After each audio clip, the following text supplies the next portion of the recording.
Hello বন্ধুরা, welcome back to my channel. আবার আজকে একটা নতুন ব্লগে তোমাদেরকে স্বাগত জানাই। তো এখন ঘড়িতে প্রায় 12টার কাছাকাছি বেজে গেছে। আর আমার সকালে মুড়ি টুড়ি খাওয়া হয়ে গেছে, টুকটাক যা কাজ ছিল সেগুলো সব সেরে নিয়েছি।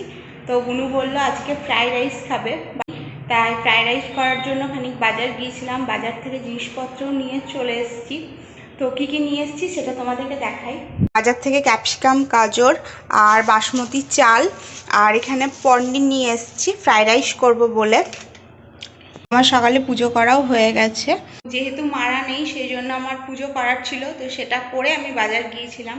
তো এখন রান্নাটা শুরু করি, কারণ অনেকটা দেরি হয়ে যাবে ফ্রাইড রাইস করতে। তো এই সবজিগুলো আমি সব কেটে নেব। ভাতের হাঁড়িটা চাপিয়ে দিয়েছি, ভাতটা হচ্ছে। আর আমি ফ্রাইড রাইস করার জন্য এখানে ডিম আর পনিরটা ভেজে নিয়ে, আর এখানে আমার গাজর, ক্যাপসিকাম, পেঁয়াজ এগুলো সমস্ত ভাজা কমপ্লিট হয়ে গেছে। আজকে ফ্রাইড রাইসের সাথে আলাদা করে কোনো তরকারি করব না, কারণ অনেকটা লেট হয়ে গেছে, প্রায় 2টোর কাছাকাছি বেজে গিয়েছে।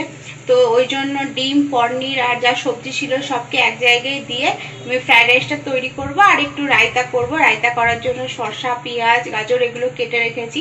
তো আমি রান্নাটা পুরোপুরি কমপ্লিট করে নিই। এর আগে কোনোদিন আমি ডিম আর পনির একসাথে দিয়ে ফ্রাইড রাইস করিনি, তবে ফ্রাইড রাইসটা খেতেও খুব সুন্দর লাগছিল আর দেখতেও খুব সুন্দর লাগছিল।